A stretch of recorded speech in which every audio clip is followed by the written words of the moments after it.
기도하겠습니다. 하나님 아버지, 하나님의 은혜 가운데에 또 하루가 시작되었음을 깨닫습니다. 그저 어제가 있고 오늘이 있는 것이 아니라 어제의 주인이신 하나님께서 오늘을 허락하시어 저희로서는 그 1분 1초도 창출할 수 없지만 하나님의 은혜 가운데에 새날을 살아갈 은혜를 얻었습니다. 하나님, 지난 날도 그러하였던 것처럼 오늘도 오직 하나님의 은혜로 살아갈 수 있도록 저희들을 지켜 보호하여 주시고 인도하여 주시기를 간절히 기도하옵나이다. 때로는 어디서 무엇을 해야 하고 무엇을 말하며 무엇을 보아야 할런지조차 잘 깨닫지 못하여 헛된 시간들로 삶을 허비할 때도 있음을 고백합니다. 하나님, 주께서 기뻐하시는 시간을 살게 하여 주시옵소서. 저희 자신에게 만족이 되는 것을 목표로 삼는 것이 아니라 하나님께 영광이 되는 것이 저희의 삶의 시간이 가지고 있는 방향이 되게 하여 주시옵소서. 어제는 거룩한 주일을 사랑하는 성도들과 함께 예배하며 또 봉사하고 섬기며 또 이웃과 삶을 나누며 함께 아픔을 두고 기도하며 주께서 베푸신 사명을 감당하는 귀한 날로 보냈습니다. 아버지 하나님, 특별히 저희에게 부활신앙을 알게 하여 주셔서 죽음을 앞두고 살아가는 인생들이오나 그저 벌벌 떨며 두려워하는 것이 아니라 하나님께서 인도하시는 삶의 은혜를 마음껏 누리고 또 이 땅을 떠날 때에 주께서 부르시는 그 날의 기쁨을 감사함으로 누리며 또 천국 백성으로 살아가게 하실 뿐 아니라 주님 다시 오실 그날에 모든 성도들이 깨어 일어나 하나님께서 역사하시는 놀라운 구원의 은혜 또 심판을 맞이하게 될 것이나 두려워하지 않는 가운데 구원의 기쁨을 누리는 귀한 날을 소망하며 살아갈 수 있도록 인도하여 주신 것을 감사드립니다. 때로는 어렵게 생각하여 두렵게 생각하여 그 하나님의 은혜를 마음껏 다 생각 속에 담지 못할 때도 있사오나 날마다 하나님께서 일러주시는 은혜를 따라서 살아도 주의 것이요 죽어도 주의 것이며 사나 죽으나 주님의 영광을 드러낼 만한 하나님의 자녀로 부름받았다는 사실을 늘 기억하는 저희들 되게 하여 주시옵소서.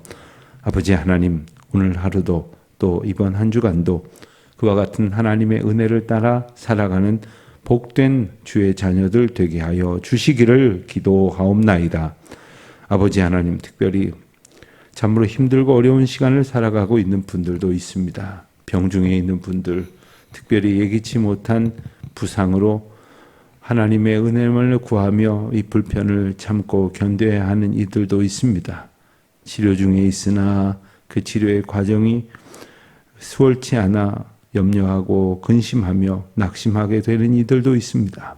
하나님 한 분 한 분을 하나님의 장중에 붙들어 주시옵시고 약할 때 강함이 되어 주시는 분, 우리가 상함을 입었으나 나음을 소망하게 하시는 주님의 은혜를 바라보는 믿음의 날 되게 하여 주시옵소서. 주님, 헛된 염려로 오늘을 그르치는 일이 없게 하여 주시사 믿음 위에 믿음으로 든든히 서게 하여 주시옵소서. 하나님, 특별히 교회로 교회된 사명 주셔서 이제 저희들에게 베푸신 은혜를 따라 감당해야 될 일들이 앞에 있음을 깨달아 수고함으로 경주할 때에 주께서 베푸시는 놀라운 은혜의 손길들 그리고 그 과정 가운데 베푸시는 은혜를 누리게 하여 주시옵소서. 주님, 이 아침에 다시 저희에게 베푸실 말씀의 은혜를 저희들이 마음 깊은 곳에서부터 받아 그리고 저희의 삶을 움직이는 근원으로 삼게 하시고 또 새로운 소망을 갖는 이유가 되게 하여 주시옵소서. 아버지 하나님, 오늘 특별히 하나님의 은혜로 길 떠나 있는 모든 성도들 또 이제 새로운 일을 앞두고 길 떠나는 이도 있습니다. 주께서 베푸시는 은혜를 따라 수고해야 할 그 모든 시간들을 축복하여 주시옵소서. 입대하는 청년이 있습니다. 하나님께서 함께하여 주셔서 담대하게 하여 주시옵시고 그리고 그 믿음의 길에서 오직 주님을 찬양하는 복된 시간 살게 하여 주시옵소서. 하나님, 오늘도 하나님의 사랑 안에 거하게 하옵시고 사랑의 증언으로 모든 성도들과 함께 주님의 은혜를 나누는 귀한 성도의 입을 갖게 하여 주옵소서. 감사드리오며 이 모든 말씀 우리 주 예수 그리스도의 이름으로 기도드립니다. 아멘. 고린도전서 15장 말씀을 보겠습니다. 고린도전서 15장 29절로 34절 말씀 우리 같이 먼저 한 목소리로 봉독하겠습니다. 고린도전서 15장 29절로 34절 말씀을 봉독합니다. 만일 죽은 자들이 도무지 다시 살아나지 못하면 죽은 자들을 위하여 세례를 받는 자들이 무엇을 하겠느냐? 어찌하여 그들을 위하여 세례를 받느냐? 또 어찌하여 우리가 언제나 위험을 무릅쓰리요? 형제들아, 내가 그리스도 예수 우리 주 안에서 가진 바 너희에 대한 나의 자랑을 두고 단언하노니 나는 날마다 죽노라. 내가 사람의 방법으로 에베소에서 맹수와 더불어 싸웠다면 내게 무슨 유익이 있으리요? 죽은 자가 다시 살아나지 못한다면 내일 죽을 터이니 먹고 마시자 하리라. 속지 말라. 악한 동무들은 선한 행실을 더럽히나니 깨어 의를 행하고 죄를 짓지 말라. 하나님을 알지 못하는 자가 있기로 내가 너희를 부끄럽게 하기 위하여 말하노라. 아멘. 우리가 살면서 우리의 죽음은 한 번 맞이하게 되겠지만 많은 사람들의 죽음을 마주할 때가 있습니다. 특별히 거리가 좀 있는 그러한 관계 속에 있는 사람의 죽음 앞에서 잠깐 돌아보고 와도 될 때가 있지만 가족이라든가 사랑하는 이웃이라든가 또 성도의 죽음을 두고는 한참 동안 그 죽음 앞에서 생각할 수밖에 없습니다. 또 그리고 그 과정 속에서 우리가 그 모든 일들을 치루어내야 됩니다. 그런데 어떻게 치루어내느냐? 성도들이 예컨대 장례를 치를 때에도 보면 잘 하려고 합니다. 좋은 그러한 태도로 마땅한 그러한 일들을 감당해야 된다고 생각을 하는데 문제는 제대로 알지 못할 때 실수를 할 때가 있습니다. 예를 들면 기독교식 장례의 특성이 일반적인 그 전통적 장례의 특성과 다른 모습들이 있죠. 그런 것들을 그 의미를 잘 알지 못하면 왜 그렇게 하는 것인지도 모르고 또 주변에 있는 사람들이 이렇게 저렇게 하는 게 더 효도적 태도이고 그리고 더 격식에 맞는 것이다. 이런 이야기를 하면 그냥 그런가 보다 하고 쫓아갈 때가 참 많이 있습니다. 죽음을 맞이하는 가치관이 우리는 죽음에 대해서 신앙적 자세로 서 있지 못한 사람들과는 완전히 다릅니다. 그렇기 때문에 장례를 하나 치를 때에도 우리는 온전한 태도로 나아가는 것이어야 하겠죠. 자세하게 말씀을 다 장례 세미나를 하는 것이니까 할 수는 없겠으나 한 가지만 본다면 믿지 않는 사람들에게 있어서 기독교식 장례가 가장 다르게 느껴지는 것 한 가지가 있다고 합니다. 그것은 뭐냐 하면 우리 성도들의 장례는 예배를 드리고 그 예배 가운데 찬송을 부릅니다. 그런데 기독교 신앙을 가지고 있지 않는 사람들은 어떻습니까? 억지로 곡을 합니다. 그리고 어느 때 누가 곡을 해야 되는지 모르니까 누가 와서 쿡 찌른다 그래요. 그러면 갑자기 깜짝 놀래가지고 아이고 이제 하는 거죠. 지금은 하지 않으면 자네 아버지가 자네 어머니가 이상한 곳으로 간다네 이러면서 누가 쿡 찌르면 그냥 눈물도 안 나는데 슬프지도 않은데 지금 그럴 타이밍도 아닌데 아이고 한단 말입니다. 자, 이거 어떻게 하면 좋겠습니까? 죽음을 앞두고 우리가 갖는 자세는 여러 가지 태도를 보일 수 있겠으나 그 근원적인 것은 바로 부활신앙이어야 하느냐. 부활 신앙으로서 그 일을 감당하느냐의 문제입니다. 우리가 부활 신앙 하는데 부활 신앙이란 과연 무엇일까? 죽음과 부활에 대한 하나님의 주권을 바르게 이해하는 것입니다. 고린도 교회에 문제가 있었다면 바로 이 부활 신앙의 체계가 결여되어 있었다는 사실입니다. 그러니까 죽음에 관한 그러한 가치관이나 죽음을 바라보는 모든 일련의 태도들이 전혀 부활 신앙과 어울리지 않았다는 것이고, 그 이유는 바로 부활에 대한 온전한 이해가 없었기 때문입니다. 우리가 어제 28절까지의 말씀을 보면서 바울이 고린도 교회에 그리스도의 부활에 대해서 명백히 설명을 했고, 그리하여 부활을 확실히 입증했다고 한다면 29절 이하의 말씀, 오늘과 내일까지 보게 되어지는 이 말씀은 부활에 대한 반증을 시도하고 있다고 할 수가 있겠습니다. 예컨대 부활이 없다면 지금 당신들이 행하고 있는 모든 신앙적 행위는 어떻게 설명하려 하느냐라고 반문하는 겁니다. 이 고린도 전서의 내용은 고린도 교회에 보내는 편지라고 말씀을 드렸죠. 그러니까 이게 예수님을 알지 못하는 교회의 생활을 하지 아니하는 일반인들에게 전하는 이야기가 아니라 성도들이라고 자처하는 고린도 교회 교인들한테 보내는 메시지인데, 정작 그들이 부활이 있는지 없는지, 때로는 누가 없다 그러면 없는 줄로 알고 또 있다 그러면서도 부활이 없는 자들처럼 행동하는 모습을 보이고 있었다는 것이에요. 그러면서 궁극적으로 부활에 대한 바른 신앙을 가지고 있지 못하다는 거죠.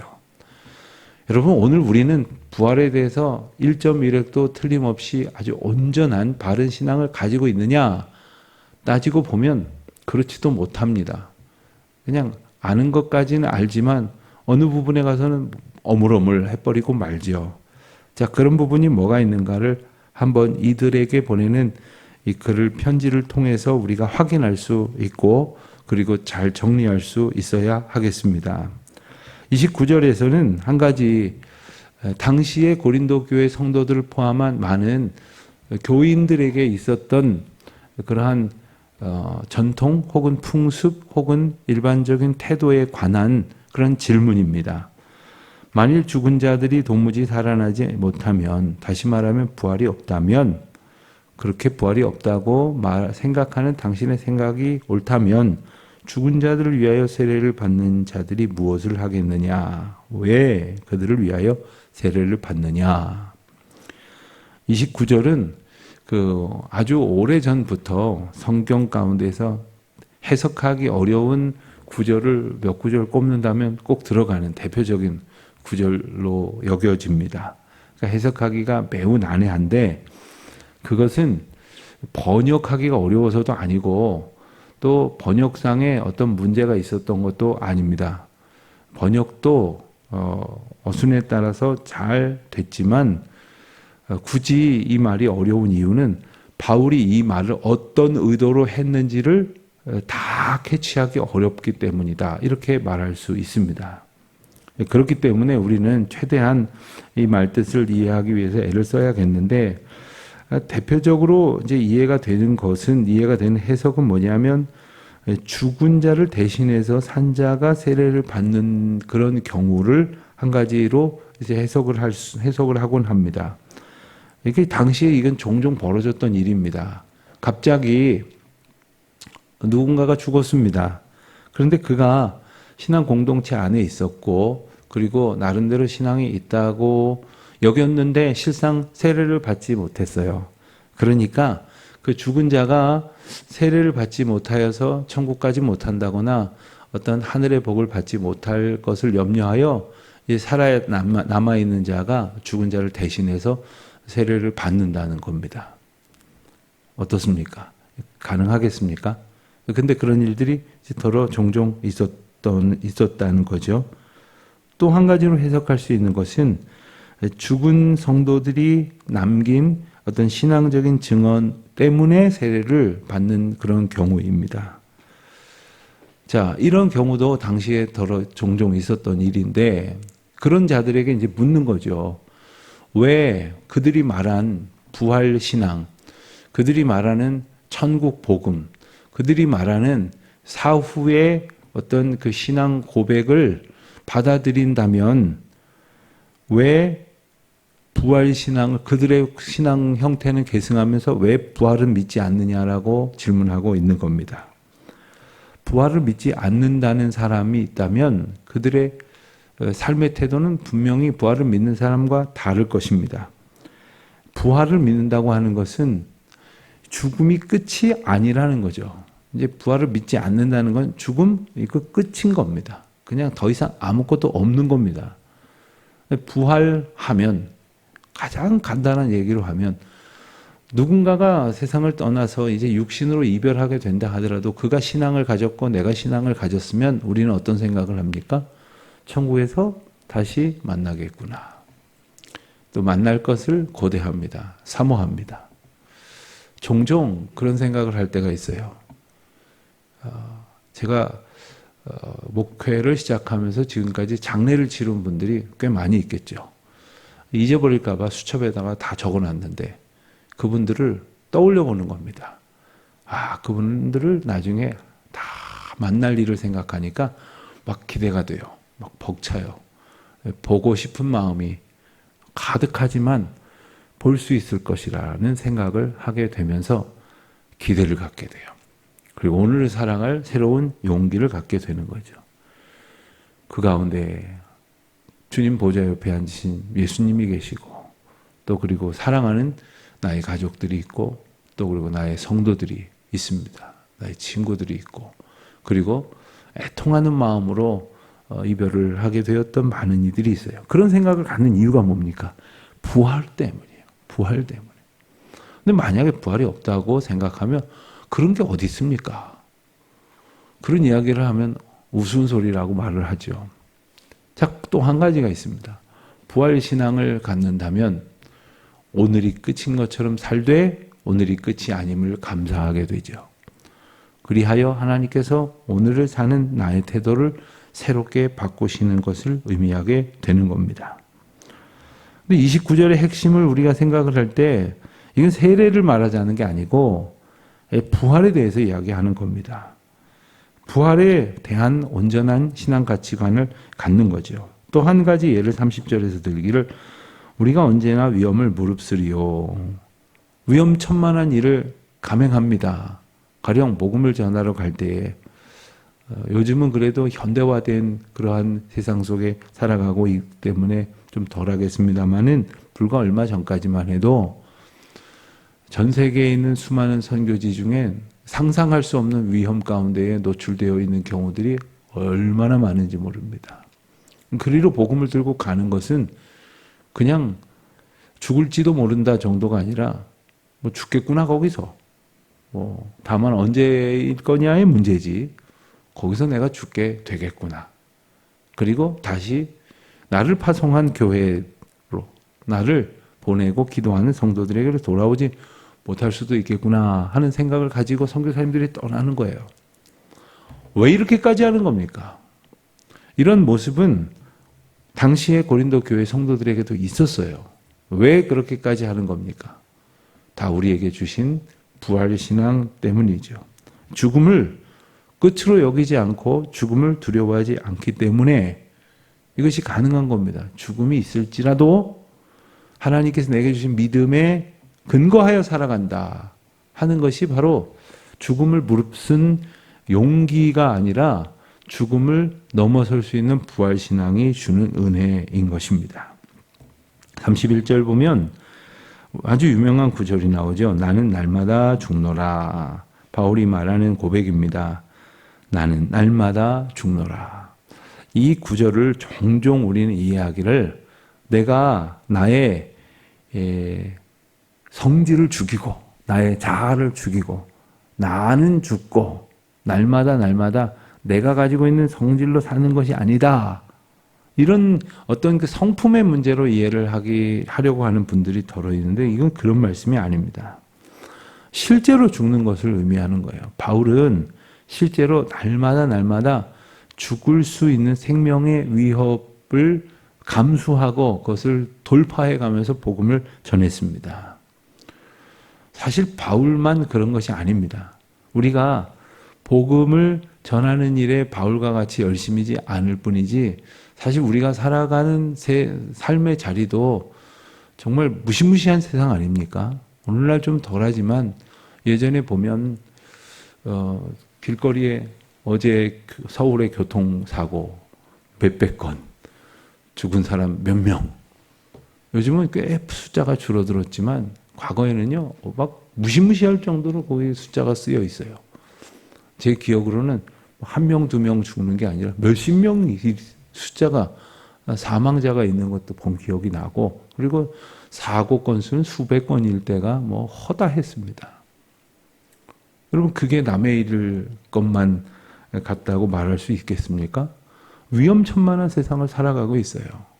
예, 어디서 어떻게 대형 사고가 벌어져도 이상하지 않을 시대를 살아온 게 불과 얼마 전입니다. 요즘 좀 여러 가지로 조금은 덜해졌다고 할런지 모르지만 여전히 위험천만한 그런 시대를 살아가고 있는데, 문제는 뭐냐 하면 그렇게 우리가 날마다 죽을 수 있는 그러한 삶을 살아가는 데 있어서 나는 어떤 태도로 살아가느냐. 예컨대 시한부 인생을 살아가는 분들은 날마다 삶을 정리한다고 하죠.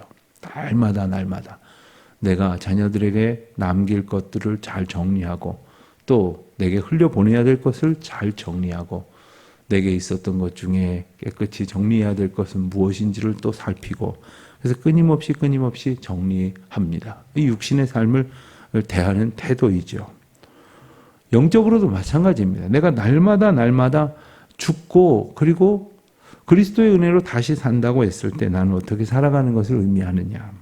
32절에 나오는 맹수에 대한 비유도 사실은 그 진짜로 맹수를 대하는 이야기는 아닌 것으로 보여집니다. 에베소에서 맹수와 더불어 싸웠다 그랬는데, 이건 말 자체가 불가능한 게, 맹수와 더불어 싸우는 것은 뭐 길 가다가 맹수를 맞닥뜨리는 그런 상황이라면 모르겠지만, 당시에 이제 맹수를 던져놓고 그리고 우리에 가두었던 맹수를 풀어놓아서 사람을 공격하게 만드는 끔찍한 형벌이 있었죠.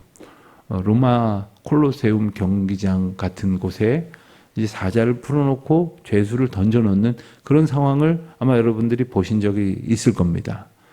그런 상황에 처하게 되는 것을 상정하는 표현인데, 실상 바울은 로마 시민권을 가진 사람이기 때문에 그 어떤 잘못을 해도 그런 형벌은 받지 않도록 되어 있었습니다. 그러니까 바울이 지금 말하고 있는 것은 그런 형벌의 상황이 아니라 그가 처하였던 정말 맹수를 마주할 만큼의 위험한 상황, 그리고 매우 두려운 그런 상황을 상정하는 것이라고 볼 수가 있겠습니다. 그럴지라도 두려워하지 않는 것, 무엇 때문이냐? 바로 부활이 있음을 믿기 때문이죠. 여러분, 세상 사람들이 부활이 없으면 어떻게 흘러버리냐, 두 가지 철학적인 이야기를 합니다. 부활이 없어? 그러면 뭐 무서울 것도 없지. 그러면 먹고 즐기는 거지 뭐 하면서 쾌락주의로 흐르게 되고요. 또 한 가지는 허무주의로 흐르게 됩니다. 부활이 없다고? 그러면 뭐 열심히 살 의미가 무엇인가? 내가 오늘을 의미 있게 살 까닭이 무엇인가? 참 헛되그러구만.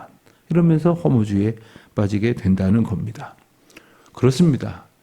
부활은 우리에게 단지 쾌락주의나 허무주의로 빠지지 않게 하려는 것이 아니라 그와 같은 연약한 인생들을 구원하시기 위하여 하나님이 베푸신 놀라운 은혜의 약속이라고 하는 사실을 강조하는 거죠. 그런데 33절에 보면 악한 동무들은 선한 행실을 더럽힌다.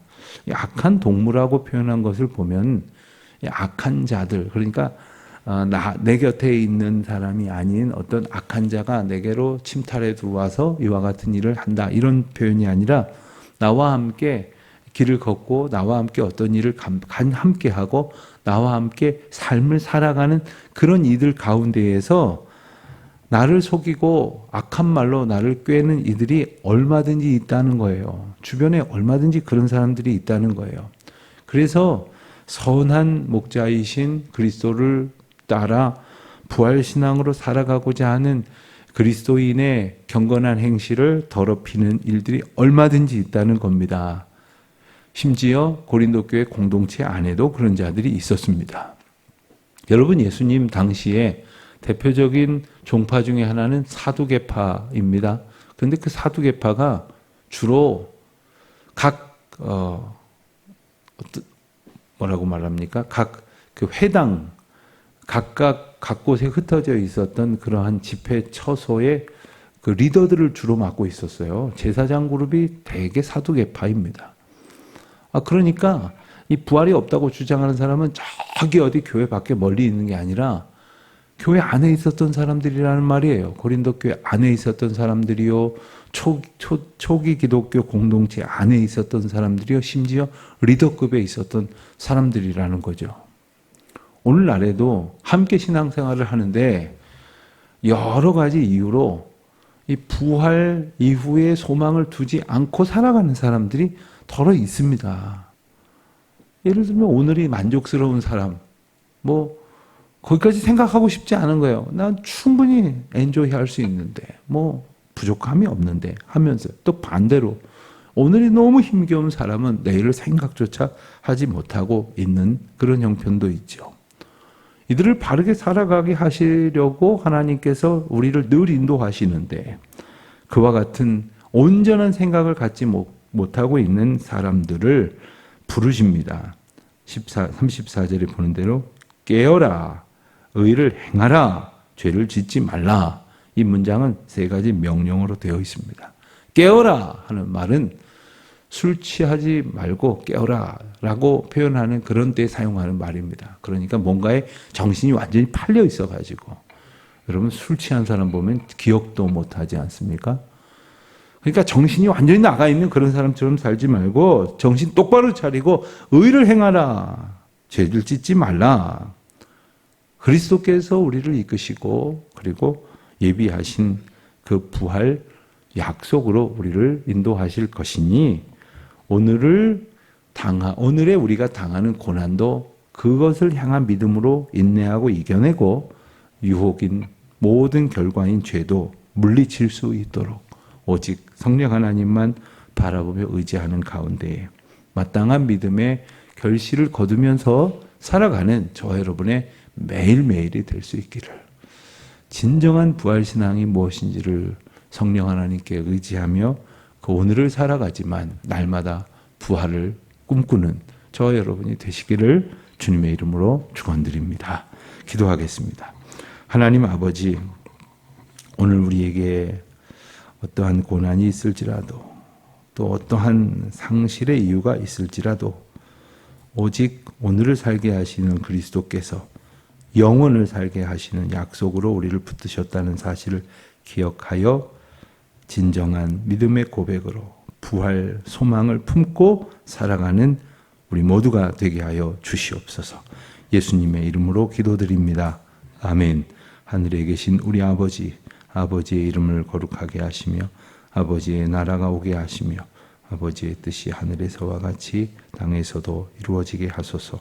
오늘 우리에게 일용할 양식을 주시고 우리가 우리에게 잘못한 사람을 용서하여 준 것 같이 우리 죄를 용서하여 주시고 우리를 시험에 빠지지 않게 하시고 악에서 구하소서. 나라와 권능과 영광이 영원히 아버지의 것입니다. 아멘.